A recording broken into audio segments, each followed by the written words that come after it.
रुपालीची बहीण आली आहे आणि तिने मला असं एक सांगितलंय की तुझा एक छोटा पॉडकास्ट आपण घेऊया, काइंड ऑफ क्वेश्चन्स विचारूया तुला की गणेशोत्सवाबद्दल काही क्वेश्चन्स आहेत तिच्या मनात. ऑपरेशन सिंदूर ही टीम ठेवलेली, वर्षातून कधीतरी किंवा कधी न भेटणारी लोक ती एकत्र येतात. गणेशोत्सवाच्या चाइल्डहुड मेमरीज आहेत ना त्या वळीला.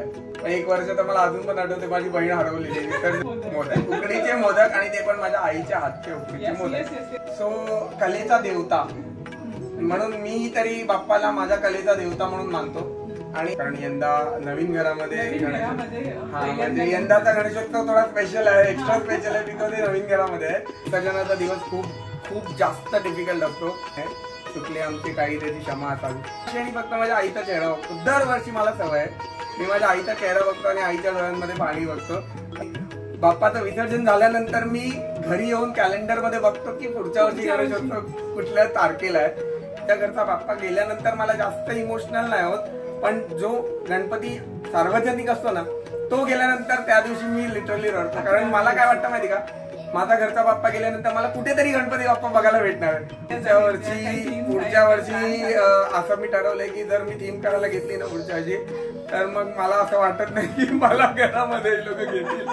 बिकॉज क्रिएटिव्हिटी बाहेर मांडण्यासाठी पण आपल्या सोबत ऍटलीस्ट 4-5 लोक हवी ते डेकोरेशन. आणि मी तुला असं सांगेन की तू पण ब्लॉग्स करत जा, तुला खूप बोलायची आवड आहे आणि बोलत राहा. Ganpati Bappa Morya. Unscripted RV सोनीवालाच्या blog मध्ये तुमचं परत एकदा स्वागत आहे. आपला बाप्पा जाग्यावरती विराजमान झालेला आहे, डेकोरेशन पण झालेलं आहे, तुम्ही बघू शकता. खूप एक्साइटमेंट आहे, पाहुणे मंडळी कंटिन्युअसली येत आहेत आणि म्हणजे हे दिवसच खूप खास असतात. म्हणजे कोण ना कोण येत असतं, गप्पा गोष्टी चालतात, सगळे एकत्र येतात. सो गणपती बाप्पा आणि या सणाचा मला खूप आनंद होतो, खूप एक्साइटमेंट असतं प्रत्येक वर्षी. यंदाची एक्साइटमेंट थोडीशी खास आहे कारण यंदा गणेशोत्सव नवीन घरामध्ये आहे. सो आता म्हणजे रुपालीची बहीण आली आहे आणि तिने मला असं एक सांगितलंय की तुझा एक छोटा पॉडकास्ट आपण घेऊया, काइंड ऑफ क्वेश्चन्स विचारूया तुला की गणेशोत्सवाबद्दल काही क्वेश्चन्स आहेत तिच्या मनात. सो हा podcast not kind of podcast but आहे, क्वेश्चन आन्सर आहे, ते मी पुढे ब्लॉगमध्ये दाखवणार आहे तुम्हाला. सो हा ब्लॉग बघत राहा शेवटपर्यंत.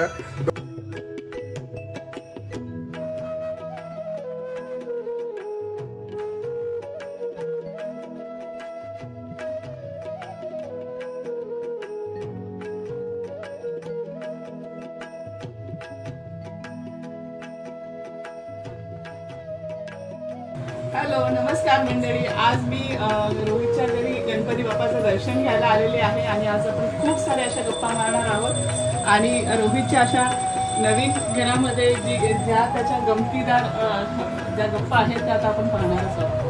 रोहित, आज आपण बाप्पांचं दर्शन घेण्यासाठी आलेली आहे आणि मी पाहते प्रत्येक वेळेस नवीन काही ना काही वेगवेगळी अशी थीम असते, तर आज ते थीम अशी ठेवलेली आहे. सगळ्यात पहिले तर गणेश चतुर्थीच्या सगळ्यांना खूप शुभेच्छा. आणि थीम म्हणायला गेलात तर म्हणजे माझ्याकडे बरेच ऑप्शन्स असतात, ज्यात की फ्लोरल डेकोरेशन मी करू शकतो दरवर्षी, पण गेली 2 वर्षापासून मी असे थीम वाईज डेकोरेशन करतोय. सगळ्यात पहिलं वर्ष मी तसं 19 वर्ष आपला झालं आहे यंदा. पहिलं वर्ष म्हणजे लास्ट इयर चंद्रयानचं थीम केलेलं आपण, आणि गेल्या वर्षी मी T20 वर्ल्ड चॅम्पियन्सची थीम ठेवलेली आणि यंदा आपण ऑपरेशन सिंदूर ही थीम ठेवलेली. खूप डिफिकल्ट डेकोरेशन आहे ॲक्च्युली हे, आणि मला अजून पण असं वाटतंय की मी जेवढं प्लॅन केलेलं काय डेकोरेशन ठेवायचं, कसं करायचं, ते 100% माझ्यामध्ये तरी मी नाही देऊ शकलो असं मला वाटतं कुठेतरी. ह्या सगळ्या थीम डेकोरेशन वगैरे करणं इतकं सोपं नाहीये. म्हणजे मला असं वाटतं तुला फार वेळ द्यावा लागत असेल त्याच्यामध्ये आयडियाज वगैरे, तर खास करून या आयडियाज कोणाच्या असतात? आयडियाज म्हणजे कसं आहे ना की फ्रँकली स्पीकिंग की यंदाच मी जे आयडिया घेण्यासाठी यूज केलेलं माध्यम होता ते ChatGPT होतं. म्हणजे फ्रँकली स्पीकिंग बिकॉज ना मी सर्वांचा आता एक नॉर्मल साधारण 100%. सो मी फक्त एक आयडिया घेण्यासाठी की नेमकं काय कसं बनवू शकतो, आणि खूप बेसिक बेस मी तिथून घेतला की बॅकग्राऊंड मला काय करायचं होतं, आणि त्याच्यानंतर मग बाकी मला बॉर्डर वगैरे थीम आणि असं सगळं क्रिएट करायचं होतं. मग ते मी केलं. मग दुसऱ्या साईडला मला डिफेन्स वगैरे असं पूर्ण दाखवायचं होतं. पण ते काय कारणाचं करता नाही आला बिकॉज टेबलवरती खूप साऱ्या गोष्टी ठेवायच्या होत्या, ते नंतर मला कळाल्या. सो ते एक नाही झालं व्यवस्थित. तर हे गणेशोत्सवामध्ये तुला सर्वात जास्त काय आवडतं? म्हणजे प्रसाद आवडतो की आरती आवडते की सजावट आवडते? तर सर्वात असा महत्वाचा आणि तुला आवडणारा अशी कुठली गोष्ट आहे? गणेशोत्सव हा असा फेस्टिवल आहे ना जो मी पूर्ण वर्षभर वाट बघत असतो.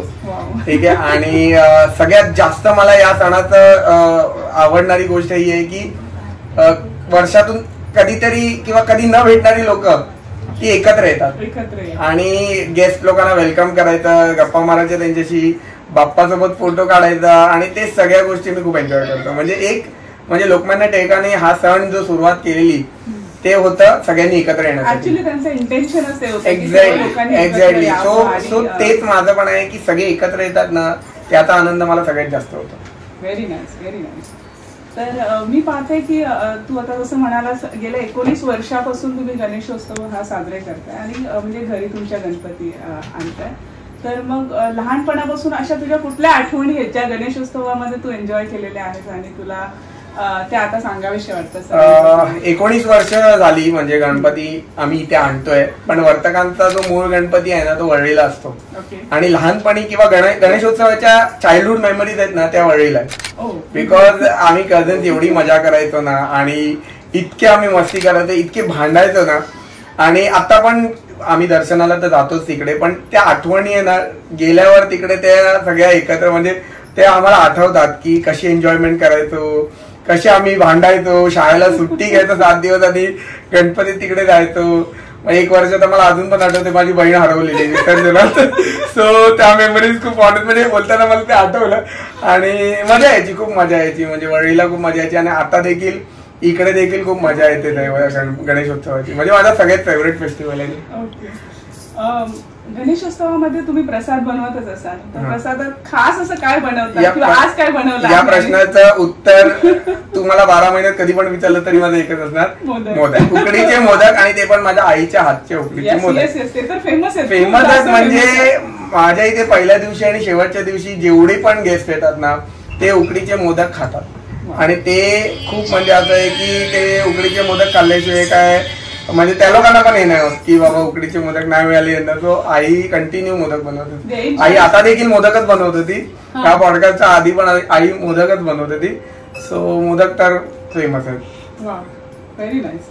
तर या गणपतीच्या उत्सवाने तुला असं आयुष्यात काय असं शिकायला मिळालं किंवा तू लोकांना असं काय सांगू इच्छितो की हे काय माझ्यासाठी लर्निंग आहे आणि असंच पुढे काहीतरी करत? मला असं वाटतं की गणेशोत्सव एका म्हणजे कलाकार जो असतो ना, एक आर्टिस्ट जो असतो ना, त्याच्यासाठी गणेशोत्सव एक वेगळी इम्पॉर्टन्स ठेवतं.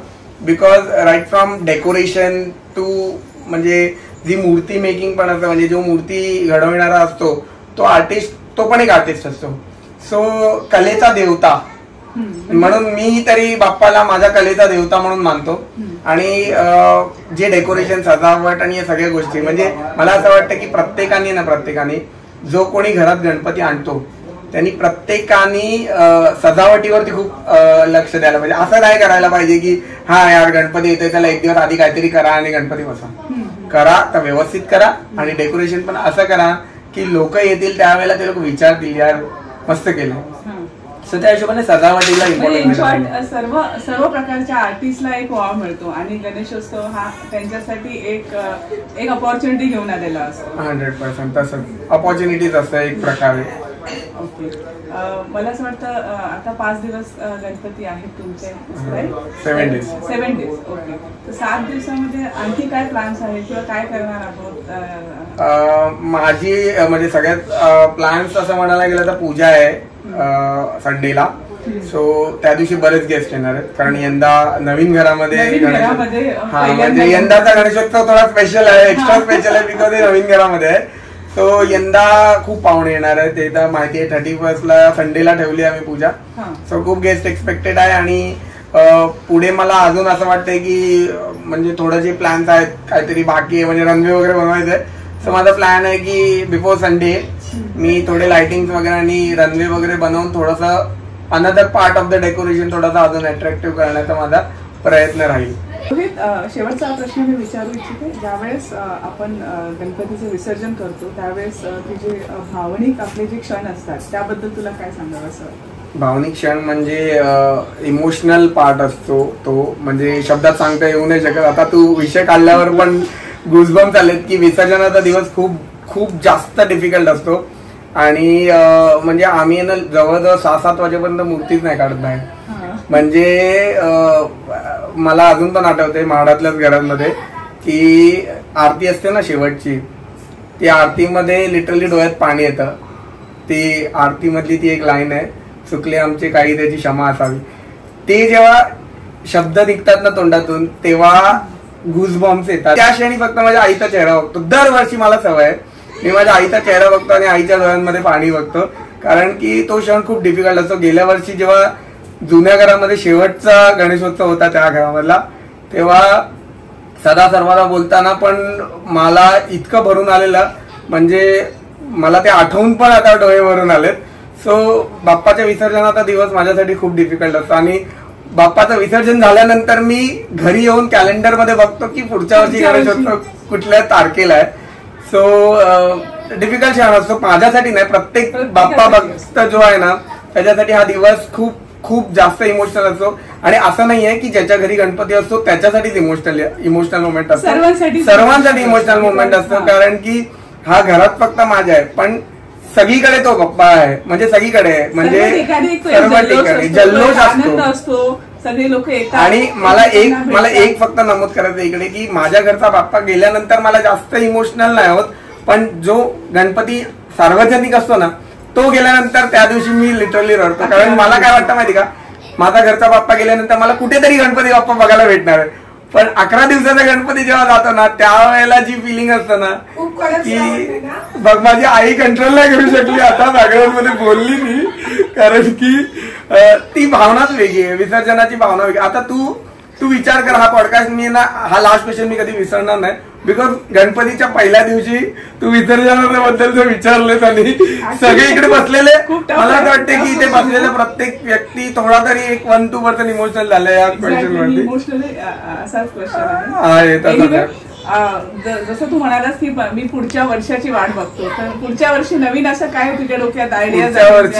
पुढच्या वर्षी असं मी ठरवलंय की जर मी थीम करायला घेतली ना पुढच्या वर्षी, तर मग मला असं वाटत नाही की मला घरामध्ये लोक घेतील, बिकॉज माझ्या थीम वरती ह्या लोकांचे खूप प्रॉब्लेम. म्हणजे ह्या लोकांचं कसं आहे ना, मी करतो थीम ते, पण माझी वाईफ, माझी आई ते सगळे त्याच्यामध्ये गुंतून जातात, मग घरातली बाकीची कामं राहून जातात आणि फक्त डेकोरेशनच होत. त्यावेळेस त्यांना कळत असेल की माझ्या मुलामध्ये किंवा माझ्या हजबंडमध्ये किती क्रिएटिव्हिटी आहे. पण ऍक्च्युली कसं असतं ना की ती क्रिएटिव्हिटी बाहेर पडण्यासाठी पण आपल्या सोबत ऍटलीस्ट 4-5 लोक हवी ते डेकोरेशन. मी भरपूर लोकांचे व्लॉग्स बघतो जे ना डेकोरेशन पार्ट्स मध्ये अपलोड करतात इंस्टाग्रामवरती, आणि इतकी मेहनत करतात ना घरच्या डेकोरेशनसाठी. म्हणजे मला माहिती नाही की प्रेक्षक मंडळीमध्ये किती लोक असे व्हिडिओ बघतात. टाइमपास रील बघण्यापेक्षा हे रील बघा जिथे ते लोक ना मेहनत करतात डेकोरेशनच्या मागे. म्हणजे आदित्य ब्लॉग्स म्हणून कुठला तरी चॅनल आहे, त्याचे व्हिडिओज बघितले ना मला त्याच्याकडून लाईक इन्स्पिरेशन भेटलं. ते लोक पार्ट्स मध्ये व्हिडिओ टाकतात आणि घरात आहे ना, घरात लिटरली मंदिर आणि असं सगळं बनवतात. सो आपण त्या ह्याच्यातून प्रेरणा घेऊन डेकोरेशन केलं पाहिजे. तू जे काही केलेलं आहे, जी काही क्रिएटिव्हिटी दाखवलेली आहे ती खूप छान आहे, आणि तुझी ही क्रिएटिव्हिटी अशीच चालत राहू दे, आणि तुझ्या या कर्तृत्वाला, तुझ्या या कार्याला असंच अशी सगळ्यांची साथ मिळत राहू दे. Thank you so much. आणि मी तुला असं सांगेन की तू पण ब्लॉग्स करत जा, तुला खूप बोलायची आवड आहे आणि बोलत राहा, म्हणजे खूप छान वाटतं मला. पहिल्यांदा दिली त्याबद्दल, आणि तुला आणि तुझ्या सर्व फॅमिलीला गणेशोत्सवाच्या खूप खूप जास्त शुभेच्छा, आणि थँक्यू. तुम्हाला पण गणेशोत्सवाच्या खूप खूप शुभेच्छा. आरवी सोनेवालाकडून सर्वांना गणेश चतुर्थीच्या खूप खूप हार्दिक शुभेच्छा. थँक्यू रेश्मा दीदी, पहिल्यांदा माझ्या आयुष्यात पडकाशी घेतलं.